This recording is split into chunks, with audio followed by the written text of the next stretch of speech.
देवराज इंद्र अपने सिंहासन इंद्रलोक को लेकर बहुत चिंतित रहते थे। उन्हें हमेशा यह डर सताता रहता था कि कोई शक्तिशाली आर्षी अपनी कड़ी तपस्या से भगवान को प्रसन्न करके उनसे इंद्रलोक का सिंहासन न मांग ले। इस डर से बचने के लिए इंद्रदेव एक अनोखी युक्ति का सहारा लेते थे।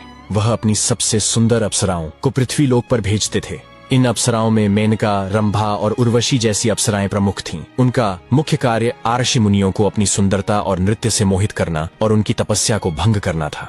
जब आर्षि अपनी तपस्या से विचलित हो जाते थे तो उनकी शक्ति कमजोर पड़ जाती थी और इंद्रदेव का सिंहासन सुरक्षित हो जाता था। इस तरह इंद्रदेव अपने पद को बचाने के लिए हमेशा सतर्क रहते थे और यह सिलसिला युगों तक चलता रहा। देवराज इंद्र को एक बार फिर अपनी सत्ता पर खतरा महसूस हुआ। इस बार खतरा थे अर्श दुर्वासा, जो अपनी कठोर तपस्या के लिए जाने जाते थे। उनकी तपस्या की अग्नि इतनी प्रचंड थी कि इंद्रलोक में भी उसका ताप महसूस होने लगा। इंद्र ने अर्श की तपस्या भंग करने का निश्चय किया और इस काम के लिए उन्होंने अपनी सबसे रूपवान अप्सरा रंभा को चुना। रंभा की सुंदरता इतनी अतुलनीय थी कि स्वर्गलोक में भी उसकी कोई बराबरी नहीं कर सकता था। उसके रूप का वर्णन शब्दों में करना असंभव था। जब वह चलती थी तो ऐसा लगता था मानो चांदनी धरती पर उतर आई हो। उसकी आंखें हिरनी की तरह चंचल थीं और उसके होंठ कमल की पंखुड़ियों जैसे कोमल थे। उसकी मुस्कान इतनी मोहक थी कि कोई भी जीव एक पल में अपनी चेतना खो बैठे। इंद्र को पूरा विश्वास था कि रंभा की यह अलौकिक सुंदरता और मंत्रमुग्ध कर देने वाला नृत्य किसी भी तपस्वी का ध्यान भंग कर सकता है। इसी सोच के साथ उन्होंने रंभा को धरती लोक पर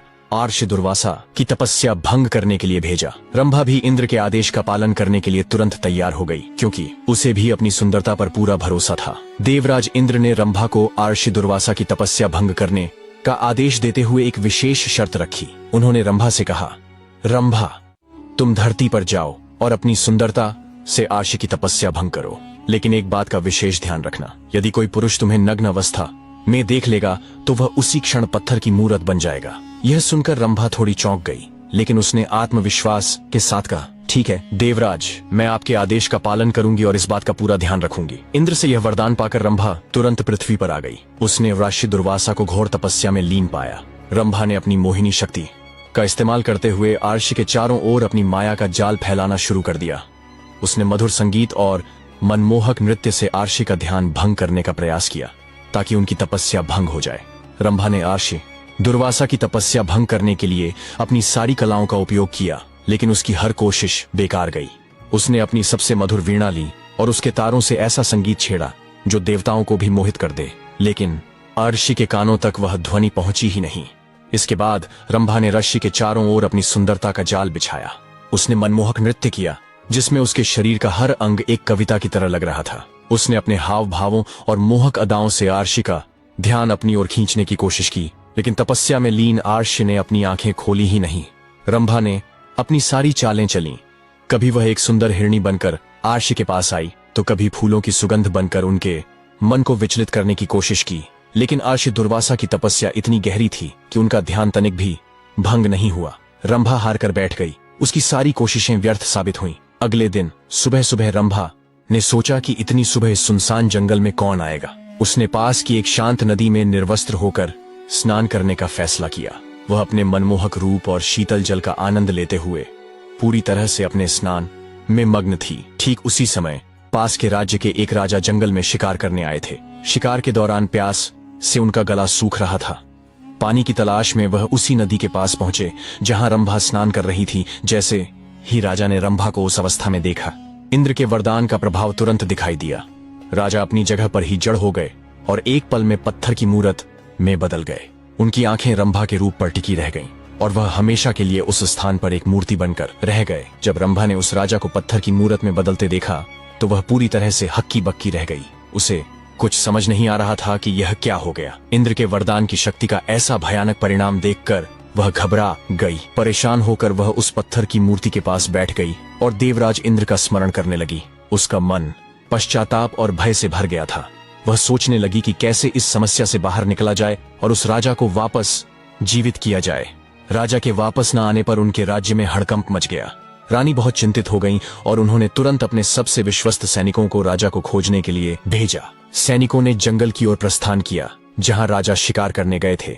सैनिक पूरे जंगल में राजा की तलाश करने लगे। वे हर रास्ते, हर नदी और हर झाड़ी को छानने लगे। वे जोर जोर से राजा का नाम पुकारते रहे, लेकिन उन्हें कहीं भी राजा का कोई निशान नहीं मिला। वे राजा को ढूंढने में लगे रहे, यह जाने बिना कि उनके राजा का क्या हाल हुआ है। बहुत ढूंढने के बाद सैनिकों ने आखिरकार राजा को नदी के किनारे पत्थर की मूरत के रूप में पाया। यह देखकर वे सब हैरान और दुखी हो गए। उन्होंने तुरंत यह खबर रानी तक पहुंचाई।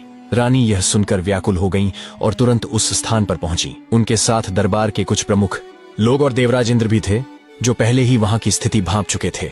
रानी ने राजा की पत्थर की मूर्ति को देखा और उनकी आंखों में आंसू आ गए। तभी रंभा आगे आई और उसने रानी को सारी घटना विस्तार से बताई। उसने बताया कि कैसे इंद्र के वरदान के कारण राजा पत्थर की मूरत बन गए।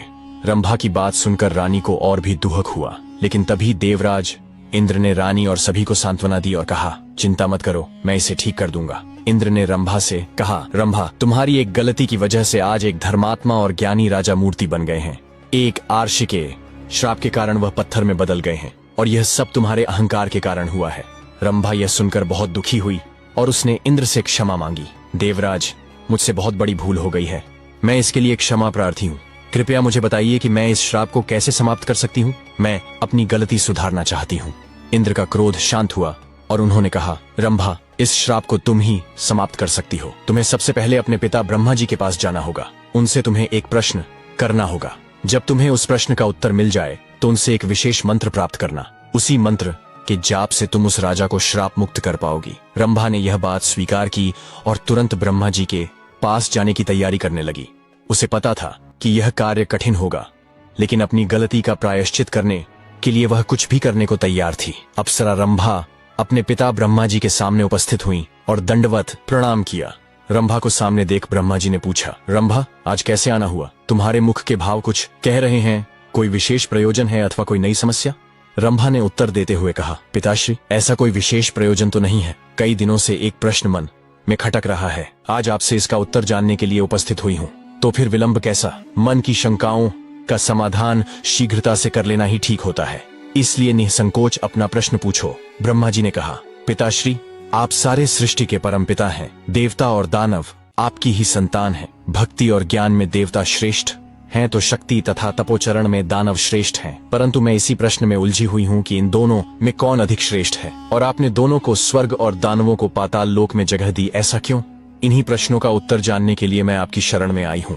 रंभा ने ब्रह्मा जी से अपना प्रश्न बताते हुए कहा। रंभा का प्रश्न सुन ब्रह्मदेव बोले, रंभा, इस प्रश्न का उत्तर देना तो कठिन है और इसका उत्तर मैं नहीं दे पाऊंगा, क्योंकि देव और दानव दोनों ही मेरे पुत्र हैं एवं अपने ही दो पुत्रों की तुलना अपने ही मुख से करना उचित नहीं होगा। लेकिन फिर भी तुम्हारे प्रश्न का उत्तर ढूंढने में तुम्हारी सहायता कर सकता हूँ। तुम आज ही देवों और दानवों दोनों को मेरी ओर से भोजन का निमंत्रण भेजो। कल ही हम उनके लिए भोज का आयोजन करेंगे और कल ही तुम्हारे प्रश्न की देव क्यों स्वर्गलोक में हैं तथा दानव पाताल लोक में का उत्तर भी मिल जाएगा।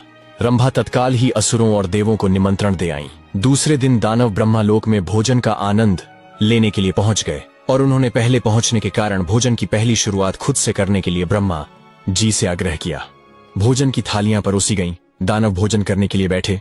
वे भोजन शुरू करने ही वाले थे कि ब्रह्मा जी हाथ में कुछ लकड़ियां लेकर उनके समक्ष उपस्थित हुए और उन्होंने कहा, आज के भोजन की एक छोटी सी शर्त है। मैं यहाँ उपस्थित हर एक अतिथि के दोनों हाथों में इस प्रकार से लकड़ी बांधूंगा कि वो कोहनी से मुड़ नहीं पाए, और इसी स्थिति में सभी को भोजन करना होगा।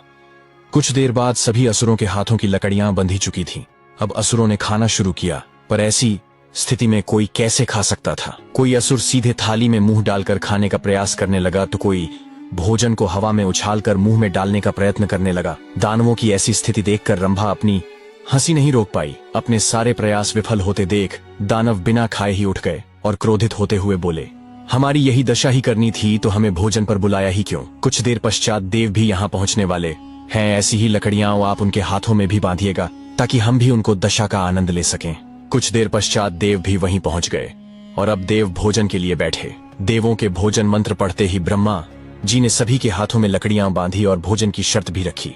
हाथों में लकड़ियां बंधने पर भी देव शांत रहे। वे समझ चुके थे कि खुद अपने हाथ से भोजन करना संभव नहीं है, अतः वे थोड़ा आगे खिसक गए और थाली से अन्न उठा सामने वाले को खिलाकर भोजन आरंभ किया। बड़े ही स्नेह के साथ वे एक दूसरे को खिला रहे थे और भोजन का आनंद ले रहे थे।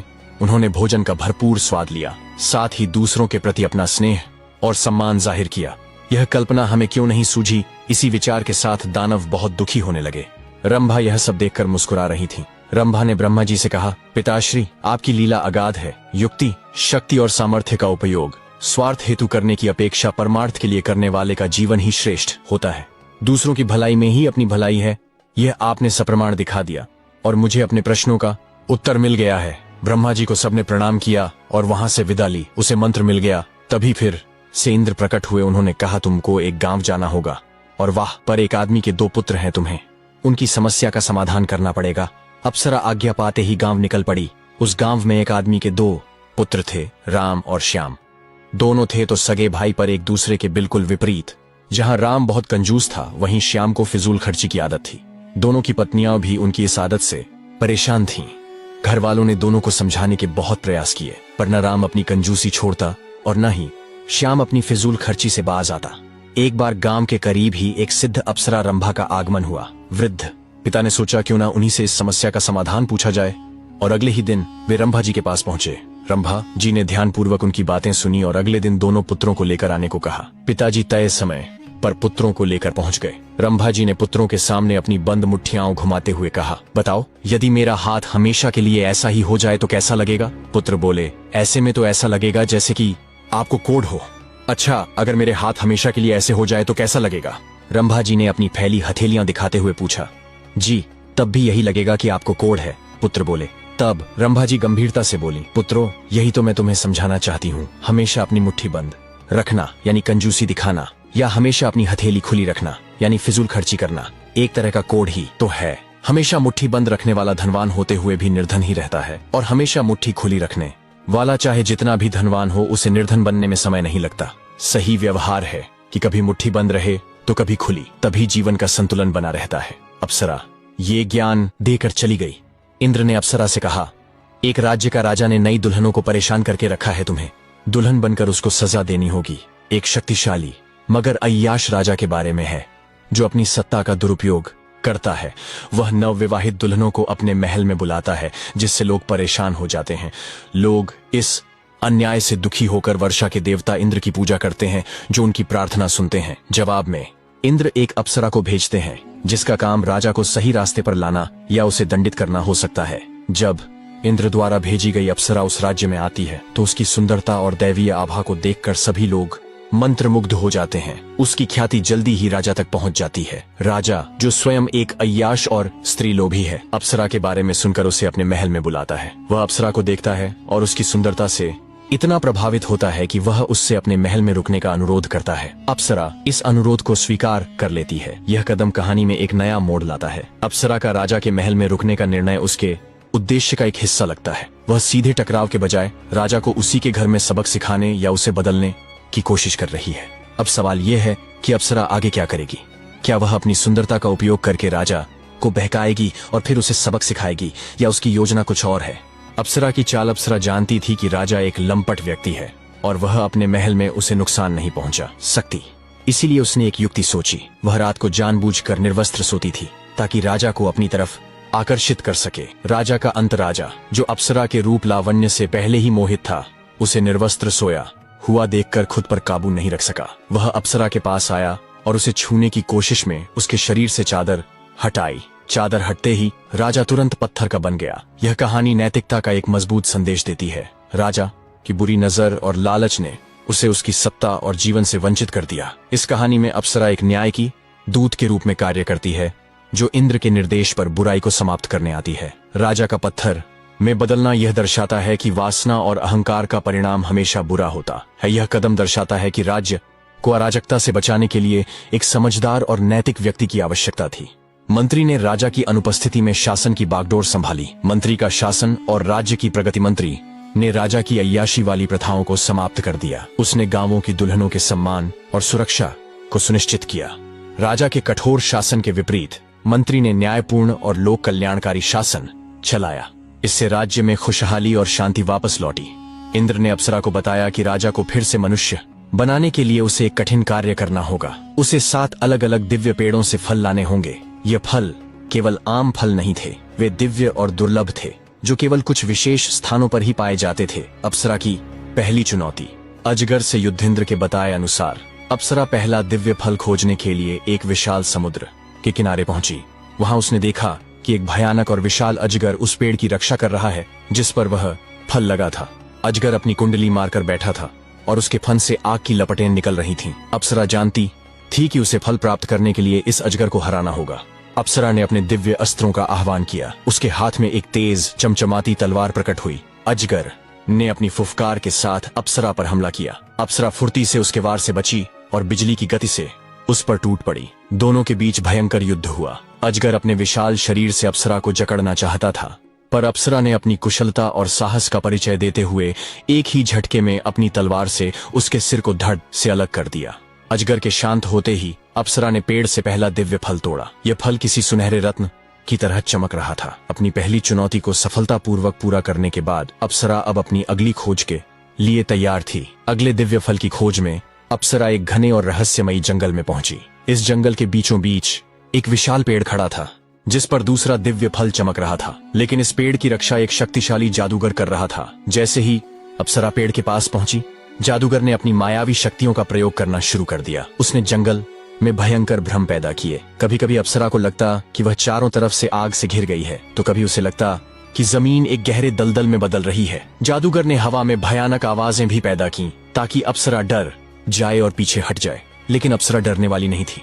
उसने अपनी दिव्य दृष्टि का प्रयोग किया और जादूगर की सभी जादुई चालों को विफल कर दिया। उसने समझा कि यह सभी केवल भ्रम है। अपनी तलवार से उसने उन भ्रमों को काटना शुरू किया और एक एक करके जादूगर की सभी शक्तियां कमजोर पड़ने लगी।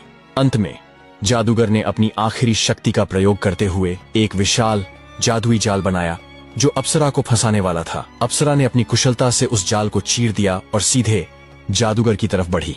जादूगर के पास और कोई शक्ति नहीं बची थी। अप्सरा ने उसे परास्त कर दिया और पेड़ से दूसरा दिव्य फल हासिल कर लिया। अपनी दूसरी चुनौती को सफलतापूर्वक पूरा करने के बाद अप्सरा अब अपनी तीसरी खोज के लिए तैयार थी। क्या आप जानना चाहेंगे कि तीसरे फल को प्राप्त करने में अप्सरा को किन चुनौतियों का सामना करना पड़ा? अप्सरा अपनी तीसरी खोज के लिए एक ऐसी जगह पर पहुंची जहां केवल रात के समय ही जाया जा सकता था। जैसे ही सूरज ढला, चारों ओर घना अंधेरा छा गया। इस अंधेरे में ही तीसरा दिव्य फल चमक रहा था। उस फल की रक्षा एक विशाल उल्लू कर रहा था जिसकी आंखें अंधेरे में भी लाल अंगारों की तरह चमक रही थीं। जैसे ही अप्सरा उस पेड़ के पास पहुंची, उल्लू अपनी जगह से उड़कर उसकी तरफ आया। वह सिर्फ अपनी विशालता और ताकत से ही नहीं, बल्कि अपने तीखे पंजों और डरावनी आवाज से भी अप्सरा को डराना चाहता था। लेकिन अप्सरा ने हार नहीं मानी। उसने अपनी तलवार निकाली और उल्लू की तरफ बढ़ी।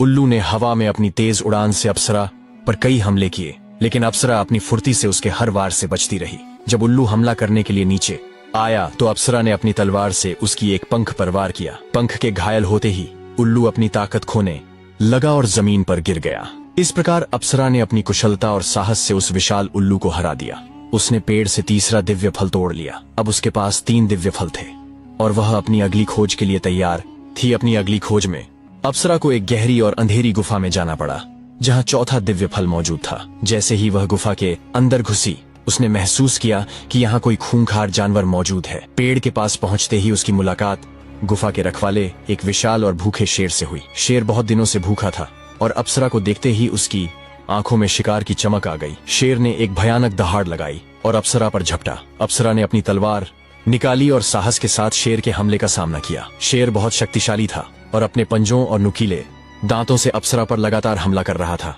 अप्सरा भी फुर्ती से उसके वारों को टाल रही थी। दोनों के बीच एक भयंकर युद्ध शुरू हो गया। शेर लगातार अप्सरा को नोचने की कोशिश कर रहा था, लेकिन अप्सरा अपनी तलवार से उसे रोक रही थी। अंत में अप्सरा ने एक मौका देखकर अपनी पूरी ताकत से शेर के सीने पर वार किया।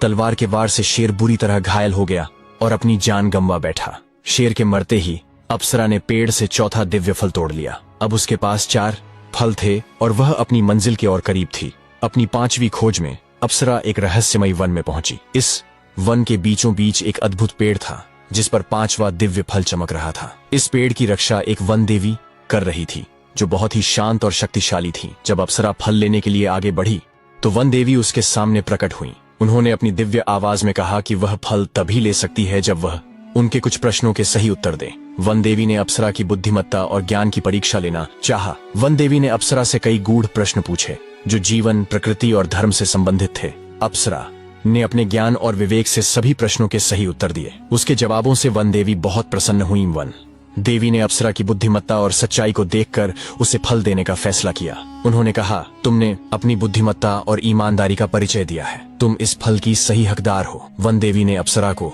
5वां दिव्य फल दिया। अब उसके पास 5 फल थे और वह अपनी यात्रा के अंतिम चरण में थी। अब केवल 2 और फल बचे हैं। क्या आप जानना चाहेंगे कि छठे फल की खोज में उसे किन चुनौतियों का सामना करना पड़ा? अपनी अगली खोज में अप्सरा को एक ऐसी घाटी में पहुंचना पड़ा जहां चारों ओर केवल सांप ही सांप थे। यह जगह बहुत डरावनी और खतरनाक थी। जमीन पर रेंगते हुए और पेड़ों पर लटकते हुए हजारों जहरीले सांप उस पेड़ की रक्षा कर रहे थे जिस पर छठा दिव्य फल लगा था। जैसे ही अप्सरा ने घाटी में कदम रखा, उसे महसूस हुआ कि यहाँ की हवा भी जहरीली हो गई है। हर तरफ से फुफकारने और रेंगने की आवाजें आ रही थीं।